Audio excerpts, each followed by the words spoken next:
김정은 지도 간부들을 만나시고 반갑게 인사를 나누시었습니다. 왕조와 건설의 가장 걸출한 인민의 용도자를 우러러 다함없는 고마움의 인사를 삼가드렸습니다. 새해 2026년에 즈음하여 금수산 태양궁전을 찾으시었습니다.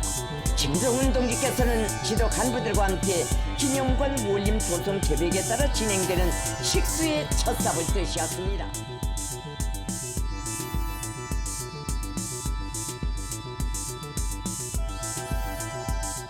김주애가 지난 공군절 행사와 금수산 궁전 참배 등 존재감이 부각을 계속되어 온 가운데 현재 후계 내정 단계에 들어간 것으로 국정원은 판단하고 있습니다.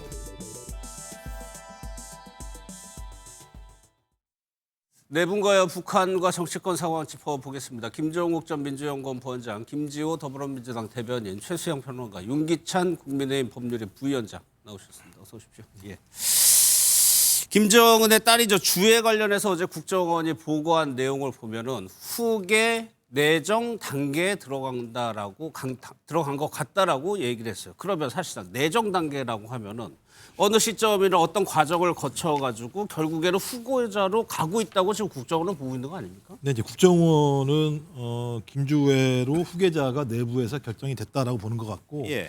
아마 북한 문제 관련해서는 국정원이 가장 정확히 아는 측면이 있고요. 또 지금 국정원장이 북한 전문가이기도 했었고, 그렇죠. 통일부 장관도 했었고, NSC 처장도 했었기 때문에 정보 분석이 제대로 됐을 거라 생각이 들기는 합니다. 그래서 예.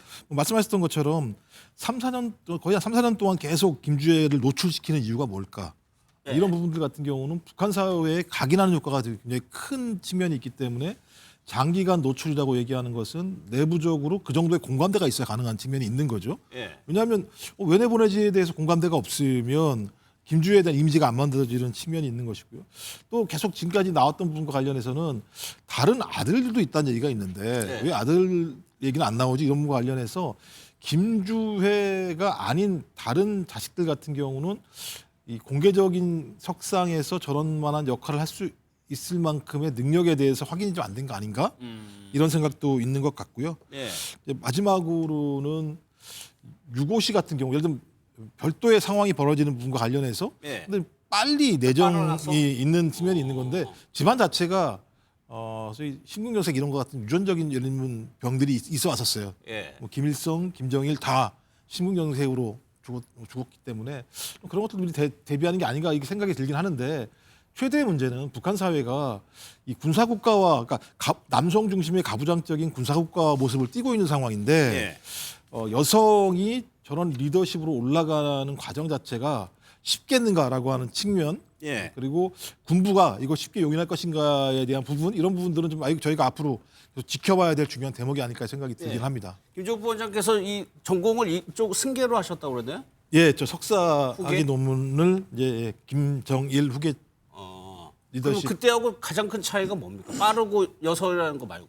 아 근데 그 김정일 같은 경우는 진짜 굉장히 오랜 기간 동안 후계자 수업을 그렇죠. 받았습니다. 네. 내부에서도 엄청난 서로 간의 갈등들을 이겨내면서 등장을 했었었고 오랜 검증이 있었다고 한다면 김정은 같은 경우는 짧게 했었습니다만 25세부터 등장을 했으니까 적어도 내부적인 검증 과정이 분명히 있었거든요. 근데 13세라고 얘기하면 예. 이분과 관련돼서 군부에서 여기에 대한 공감대를 가질 수 있을 것인가가 가장 큰 문제인 군부가? 거고요. 그래서 일부에서는 소위 국방성과의 관계와 관련해서 아직까지 김주애라고 하는 단일한 인물로서의 후계 승계의 과정에 대한 명확한 합의가 도출되지는 않은 것 아닌가라고 하는 또 의구심이 제기되는 상황이기 때문에 예. 뭐 2월 달에 있을 9차 당대회를 예. 지켜보면서 그 9차 당대회에서 김주애가 어떤 모습으로 공식 행사에 나타날 것인가 이 문제를 저희가 집중적으로 좀 봐야 할 필요가 있을 것 같습니다. 그 대목에서 최근에 이제 국방성을 방문했을 때 주애를 데려가지 않았다. 그런 측면이 작용한 거 아니냐 해석인 건데 이제 국정원이 근거로 든 이유가 시책의 의견을 낸다는 거였어요. 그런데 저희 뭐 기준에서 생각해 보면 13살인데 시책의 의견을 낸다? 이거 어떻게 해? 저는 우상화 작업의 일환 같다는 생각이 들어요. 예. 그러니까 뭐 어떤 시책을 내는지 저도 모르겠어요. 13살의 머릿속에서 나왔던 시책이 과연 정말 북한의 국정 운영에 큰 영향을 끼칠 그런 사안인가라는 생각이 드는데 지금 말씀하셨던 바와 같이 김정일이 후계가 되던 나이가 31살이었고 예. 김정은이 25이었습니다. 근데 지금 13살인데 왜 이렇게 말하자면 이 승계 하향 연령 하향 때가 급속하게 이루어지는 그러니까요. 과정인데 예. 저는 이제 국정원 일을 나름대로 그래도 우리나라를 대표하는 정보기관이 이 정도 분석했을 때는 나름 이유가 있지 않겠습니까? 저는 그 흔적을 어디서 찾아보냐면은 최근에 이 김정은의 행보를 보면은 선대 지우기 작업을 해요. 그러니까 김일성, 김정은의 치적 지우기를 합니다. 근데 그것이 어디서 드러나냐면 선대가 그렇게 했는데 된 게 하나도 없다. 그러면서 비난하면서 나는 그렇지만 북한의 핵의 고도화도 이루고 예. 내가 인민들의 삶을 돌보고 있다 이렇게 얘기를 하는데 사실 쉽지 않은 거거든요. 백두혈통을 자랑하는 북한에서 선대 김일성, 김정일을 다 지금 3대 그렇죠. 세습을 이어간 김정은이 비난한다? 쉽지 않은 이야기인데 저는 그래서 어떤 걸 보냐면 김주애랑 본인을 한 묶음으로 보는 게 아닌가. 그러니까 그 지나갔던 시절과 차별화를 도입함으로써 예. 그러니까 김주애에 대해서 조금씩 힘을 실어주는 그 약간 경계선 그 어딘가로 지금 해석하는 게 국정원도 그런 측면으로 접근한 거 아닌가 생각이 들어서 어찌됐건 지금 김정은의 건강 상태를 봐도 눈에 띄게 나빠지지도 않았는데 왜 이렇게 서두르냐라는 얘기가 있는 게 저는 그런 측면에서 13살에게 이렇게 과학의 후계 구도로 진입하는 과정들이 속도감 있게 한다? 그건 뭔가 북한의 속내도 좀 복잡해 있다 이렇게 보는 게 맞지 실질적인 후계 구도 안에 들어왔다라고 보긴 저도 좀 이른감이 있다는 생각이 들어요. 예. 최근 들어가지고 이제 가장 인상적인 장면이 요 두 장면이었던 것 같습니다. 대중들이 다 읽고 보도된 내용이 김정은에게 이제 옆에서 볼에다 뽀뽀하는 모습. 그리고 금수산 태양궁전을 참배하는데 정중앙에 위치했다는 점. 이것 때문에 또 그런 여러 가지 전망이 나왔는데 어제 국정원이 그렇게 해석을 했어요. 최근에요 주중 북한 대사관이 있는데 그 앞에 가면은 이제 사진들이나 이런 것들을 게시해 놓는 공간이 있는데 여기에 주애하고 김정은 위원장 사진이 정중앙에 배치됐다는 겁니다. 김주호 대표 이거는 대사관이 자체적으로 할 수 있는 일이 아니고 본국에서 무언가 왔기 때문에 이렇게 전시를 했다고 해석을 해야 되거든요. 지금 김주애의 우상화 작업이 북한 이 영내에서만 추진되는 게 아니라 주중 대사관에 저런 사진이 걸렸다는 것 자체가 굉장히 의미심장한 이야기 아니겠습니까? 중국 정부에게도 김정은의 후계자가 김주애다. 예. 이것을 좀 넌지시 알리는 외교에 대비시키는 그런 행보로 보이고요. 이게 상식적으로 13세에 불과한 어린 자녀를 이렇게 후계자로 저렇게 의전을 한다는 것 자체가 과거에 왕조 시대나 있을 법한 비상식적인 행위이고 네. 이것을 뭐 김정은 위원장이 모르겠습니까? 다 알 거예요. 근데 네. 왜 이렇게 무리한 행보를 할 수뿐이 없는가?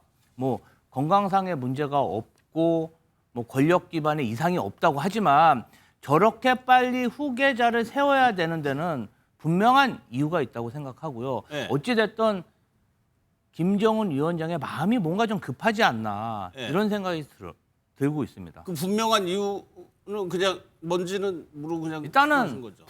불안감이 크겠죠. 본인이 네. 어떤 건강이라든지 권좌에서 언제든지 무언가 변수가 생길 수도 있다는 그 불안감. 그리고 네. 대내적으로 보면요. 세계 곳곳에서 지금 전쟁이 일어나고 있습니다. 그런 것도 저는 한몫하고 있다. 베네수엘라 같은 경우 케이스 그렇죠. 마두로. 그런데 오늘 오전에 저희 특파원이 다시 주중대사관에 가보니까 사진이 교체가 돼 있었습니다.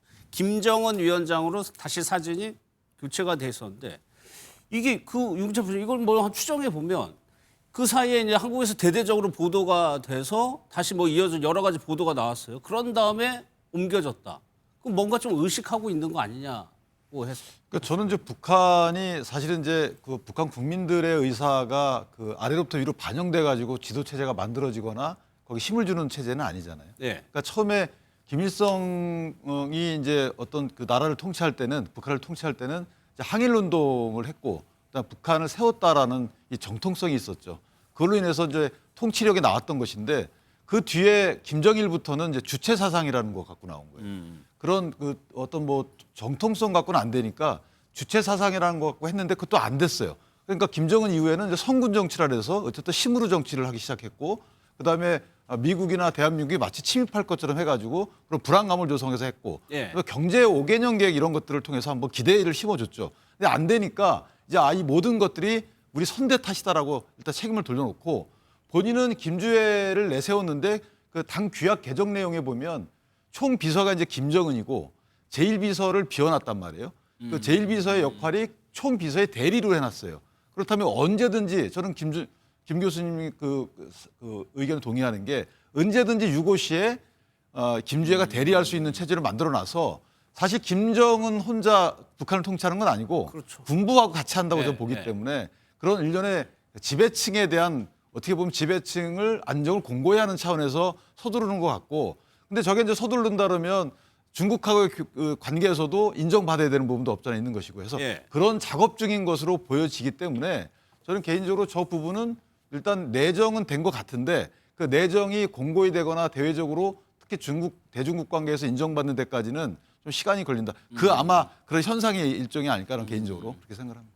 물론 북한이 1인 지도 체제이긴 하지만 군부의 영향력을 무시할 수가 없습니다. 그렇다면 과연 군부가 13살에 불과 뭐 지금 상황에서는 이 어린 김주애 또 여성이고 이게 과연 지시나 이런 것들이 과연 통할 것이냐 좀 의문이 들기도 하거든요. 그러니까 제가 볼 때는 북한 사회가 아까 소위 혁명가계라고 하는 혈통주의와 군부가 서로 이익들을 균점하는 구조를 딱 만들어냄으로써 서로 합치해서 가는 측면들이 있거든요.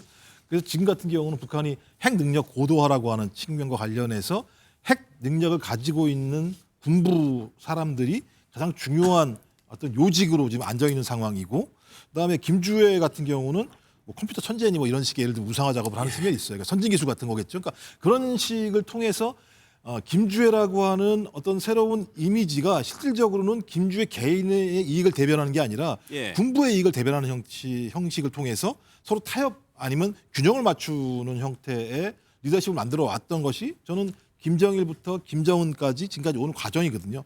저는 과도적인 상황이라고 보이긴 하는데 제일 우려는 13살이라는 거예요. 예. 13살인데 이 부분과 관련해서 어떤 구체적인 후계자로서 역할을 할 수 있을 것인가? 전 적어도 17, 18세 정도는 돼야지 그런 부분과 관련해서 본인이 좀 훈련하는 과정도 있고 말씀하신 것처럼 군부나 핵심적인 권부 같은 경우가 김주애와의 호흡을 맞추는 과정들이 분명히 존재하기 때문에 저는 오히려 그것이 힘드니까 빨리 노출을 시켜서 군부에게 이 노출 강도와 시간을 가지고 나름대로 후계자로서의 어떤 견딜 수 있는 기간들을 만들어주기 위해서 예. 오히려 빨리 노출한 측면도 있지 않을까 생각이 들긴 합니다만 예. 제가 과거에 말씀드렸던 것처럼 또 계속 다른 분들은 무슨 얘기를 하냐면 김주애가 후계자가 아니라 예. 김주애는 지금 또 급변하고 있는 세계 상황 속에서 상당히 많은 정보들이 북한으로 들어가는데 예. 10대, 20대들 차세대라고 얘기하는 사람들의 하나의 상징적인 코어로서 내가 이 차세대를 상당히 사랑한다라고 하는 이미지로서 또 김주애라는 설명이 또 있거든요. 예, 그래서 예. 제가 볼 때는 저희가 너무 이 내용 가지고 13세 예. 김주애를 가지고 어떻게 될 거라고 얘기하기보다는 그런 가능성이 분명히 있다라고 하는 전제하에서 유심히 살펴보는 과정으로 저희가 봐야 된다고 생각이 듭니다. 보면은 전공하신 분들은 굉장히 회의적이시더라고. 후계자를 이렇게 얘기하는 거에 대해서 끝까지 더 봐야 된다는 말씀이시죠. 김주호 대표 하나만 볼게요. 오늘 김여정 부부장이 정동영 장관에 대해서 이제 다행으로 생각하죠. 약간의 호의적인 태도를 보였어요. 지난주에 정부 고위 관계자 얘기로 북미 간에 뭔가 있는 것 같다는 취지의 보도 나왔었고. 아직까지는 이게 네. 공개가 안 되다 보니까 다만 북한 입장에서도 지금 러시아 우크라이나 전쟁이 교착 상태에 뭐 조만간 휴전을 하지 않겠습니까? 네. 그러면 이 전쟁 국면이 끝나고 무엇인가 미국과 한국으로부터 경제적인 이득을 받아야 본인들의 어떤 민생이라든지 경제 환경 자체가 나아질 텐데 이 상황으로 계속하면요 고난의 행국의 연속이고 네. 뭐 그래봤자 본인들 좋을 게 뭐가 있습니까? 본인들 정권도 어렵고 국민도 어렵고 지금 사실 이재명 정부 들어서 북한과의 관계만 좋은 게 아니라 일본, 중국, 미국 두루두루 지금 대한민국이 안보에 있어서 주변 국가들과 굉장히 좋은 관계를 유지하고 있습니다. 이럴 때 북한도 이 평화 무드에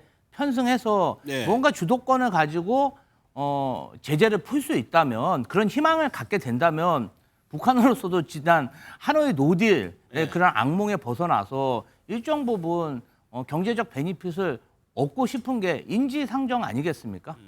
알겠습니다.